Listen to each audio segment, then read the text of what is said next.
So, in the last episode of the James Rescue, we took a look at some Commodore 128s, and we found a common theme, and that was problems with the keyboards. So the first machine was used as a door prize in our meetup, and indeed it had a couple keys that were sticking, so now I need to work with the person who got it, now that I have a solution to get these fixed, because apparently the machine that I parted out, if you remember, it was warped. I think that thing just got baked, and the key stems are so brittle that they just break when you try to put a key into them, no matter how careful you are. I even tried like shaving them a little bit. No, they're messed up. Now, at the time that last video went up, my buddy Tom was working on getting better key stems. He was doing tweaks to designs that he found online, but in the end, we actually ended up finding a design that seems to work pretty well and using it as is. The other issue I was running into was the filament in my printer was just bad. It was about 4 years old, and even after I dried it, some parts of it would be fine and print fine, and then I'd get to a section that would just bubble up and make a mess. So we had our fails that were printing too small. Those sucked. So now we have a replacement stem that we can take the contact that comes off of the old stem and attach it on here. This is that one that had the line feed and the left arrow sticking. Everything else seems to be just fine. So once again, we're going to go ahead. Oh, F3. F3 also needs replaced. Okay, so now I've gone through it. I had notes that I needed to replace 3 keys. And as you can see, I ended up replacing 9. Every one of these has a crack in it. Some of them worked okay as long as the circuit board was under them. They didn't push down too far, but those cracks would progress. So as I pulled each one out, I was able to verify that they are indeed all bad. So now all these keys work fine. And the machine is testing as usual because it's put together and I'm not taking it apart just to put a dongle on the keyboard that works fine. We're going to have a note that the 6526 is bad. It's also going to come up and say the control port's bad. I'm still waiting. This RAM test takes forever. Come on, hurry up. Move it. Up, up, up, up.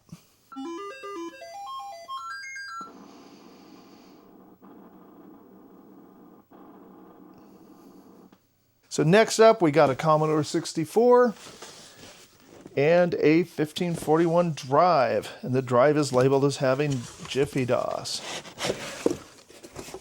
The 64 has a power supply, and it looks like it is actually a serviceable one. Okay, that's going to be awesome. And then the machine is in here. So I just thought it was pretty amazing that this machine is labeled as Jim Seville, just like another machine I have. And Jim came out 3 or 4 months ago, I think it was. And I offered to give him the machine I've got back to him. It's got his social security number engraved in it. And he declined, just saying he was kind of past that point in his life. But he came out to visit, saw his old machine, and brought me a binder of software that was his brother's. So then when I got this one in the rescue and opened it up, and it's got his name and phone number again in the box. And this machine looks to be in excellent shape. It does have his driver's license number on it, so I'm going to have to obliterate that. It's also extremely dusty, and it looks like drywall dust, which is never a good thing. All right, let's see what we get. I was having some really weird stuff going on here. When I connected the machine to the monitor with the floppy drive turned off but connected to the machine, I was getting crud on the screen and noise. So let's leave that off. For now, I should just have video with no sound going through the 64 saver. Okay, I think we have a loose solder joint. That or this cable's bad. That would certainly not be outside the question. But it seems to be working. So now, let's try hooking up the disk drive. And this drive may do some weird stuff. See, look at that. All right, so I'm going to try the drive. Trying to read something, so let's see.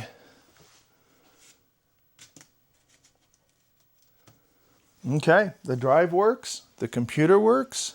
I'm going to turn everything off, do a quick inspection, which you guys have seen me do a dozen million times, whatever, and I'll be back. Okay, so now let's take a look at the Amiga 500, and I'm going to have to narrate this part because there are audio issues with my footage. To be specific, I wasn't paying attention, and while I was working on the machine, the phone rang, and I answered it and put it on speaker and talked with my buddy for an hour while I was working on it. So, oops. Anyway, let's take a look at where the 500 was at. So, it's not a terrible looking machine at all. It's a little bit yellow, but it has the trapdoor cover. So after opening it up and pulling the shield off, I found that it indeed has a fatter Agnes and has had the 1 meg chip RAM modification done, which is awesome. And then I went ahead and pulled out the A501 RAM expansion, and these have a tendency to have the batteries leak. And after removing the metal heat shield, indeed the battery is just starting to leak. So I took it off, cleaned it up with vinegar and alcohol, and I think probably after this video is done, I'll go ahead and put a CR2032 holder on it so that it's got a battery that can't leak in the future, or is not likely to. Keyboard was fairly nasty, but not too bad. I went ahead and cleaned that up and hooked it up and gave it a test. And then, if you'll remember, we had the extra goodies that I found at the end of the last episode. So now what I need to do is hook up this GVP hard drive and see how that works. I'm going to pull it apart and check it for a battery, and then let's see how it goes. Okay, that was fun. I spent all evening getting this thing to boot up again. It just didn't want to start anymore. When I tested it earlier, it was working fine. And then I pulled it out and I used the Blue SCSI V2 in initiator mode to clone it. But it cloned it as device 7 or SCSI device 7 and it wouldn't work. But when I hooked the drive up, it wouldn't boot anymore. It would just go for maybe 10 seconds, 15, 20, something like that, and then ask for a Workbench 1.3 disk. So after messing with it, and literally, like I said, I spent half the evening working on it. All I had to do was reseat the bloody termination resistors. So apparently they looked nice and clean, but apparently it wasn't getting terminated because it had a bad contact, and it's alive. Yeah, I don't know whose this machine was before. This came from the James Rescue, of course, but I don't think I could live with this mouse pointer for more than, 20 seconds. But since this machine is going to someone else, I'll leave it there. Anyway, so yeah, Populous 2, Conan and Cerberus, and Sid. But it's alive, and there we go. Now I just got to put it together and pray it still works when I'm done. So the Amiga 500 finally got to where it was working perfectly. I actually found that the spinner for the hard drive was just bad. Stiction issues, I'm pretty sure. After it was left overnight, it wouldn't work for about a half an hour, 45 minutes of powering it up and messing with it before it'd start working fine. But with the Blue SCSI V2 in initiator mode, I was able to clone it perfectly. I then put that Blue SCSI in Mel's machine and it works great. So it is off to its new home, and I'm so excited because he's been mentioning to me for the last 6 months or so how much he regrets getting rid of his Amiga 500. So I was really happy to be able to give him one. The other machines, I've still got 3 of the 128s here. The other 2 have been given away at local meetups. We've had 2 meetings so far, and I am just blown away by the crazy and amazing reception we got. There have been plenty of people there. It seems as busy to me as the Portland meetings, and we're a much smaller area. I have the Commodore 64 and the floppy drive we looked at. I'm going to pull out the Dremel and obliterate the driver's license numbers on both the drive and the Commodore 64. I'm going to be out of town for the first 2 weeks of February, and that's when the next meeting is. So Tom's going to take these along with the tickets for door prizes, and that'll be for the next meetup. Then I'll still have a couple 128s before, the stuff will start petering out. I've had a lot of fun with the fun I can have giving stuff away. It's wonderful. This is the first time I've ever been able to give away an Amiga, give away some Commodore 128s. It's fantastic. But there's also some stuff I'm excited about for myself that came from this. So I'm going to show those to you real quick. The first is some software for the Amigas. So a copy of Barbarian, which I've tested and it works, and I have it loaded on the Amiga 1000. A copy of ImageFX, still in the wrapper, although the wrapper's coming off. This was a friend of James that worked there that he got this from. So since it's pretty much opened itself over the years, I'm going to open it up and I'm going to check it out. It looks like some kind of a crazy, amazing Photoshop type program for the Amiga. And then a copy of Brilliance. And that will be amazing to have. Also, I've never actually owned a Super Nintendo. But when I owned my wife, she and her roommate had one, and they used to play this leaderboard golf, I think it was called. Sorry, PGA Tournament Golf. And we saw this at a garage sale a couple years ago, and she had me get it. So I'm going to clean this up. It looks like it's a refurb from somewhere. It says it's tested and working, so I'm going to clean it up, give it a test, and I'm kind of excited about Wing Commander. I'm pretty psyched about that. So those are the little things, but there are two things that are huge for me. I mean, absolutely enormous. One, and I'd show them to you, but I gave them away at the free table at the meetup. Every time I see a monitor that's 4:3 flat screen that has a lot of different inputs on it at a garage sale, I'll pick them up, 10, 15 bucks a piece.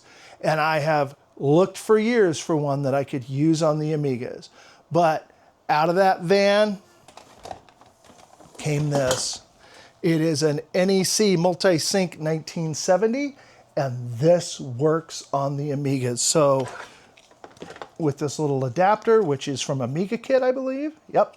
Little adapter from Amiga Kit, a regular VGA cable. This runs 15 kilohertz. I can use this on every Amiga. So this is replacing the HDMI monitor that used to be on my bench. Now I've got this.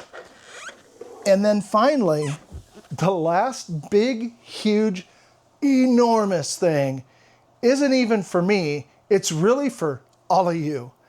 And that is, Adrian goes in the back of his van and goes, I think you might want this in a box. And if I look at the box, it says 1,000 each, 5 1/4 inch mini disc.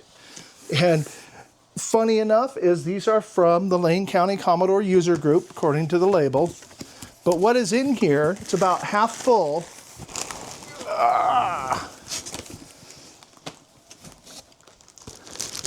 5 1/4 inch discs that I have tested. These discs are not like Stone Collection discs. Every one I've tested has worked perfectly and not needed any cleaning. So I have about 400 blank floppy disks to distribute DDM on. And that is a huge weight off my chest because I wanted to have some kind of a physical distribution, and it is hard to get floppies these days. And I realize a lot of people are just going to download it, play it on an emulator, that type of thing. But it's important to me to be able to have an actual physical distribution. I'm dying to figure out a way to do a box. I'm going to do my best. So yeah, that's it for the James Rescue. Sorry this episode's so late, but just the whole world's been crazy for me lately. A lot of weird stuff happening. I am officially signed up for VCF Pacific Northwest. That's it's May 3rd and 4th in Seattle. So I will have a table. I will be showing DDM in whatever state I can get it to. And that leads me to one other thing. I'm really going to be burying my head working on DDM as much as I can.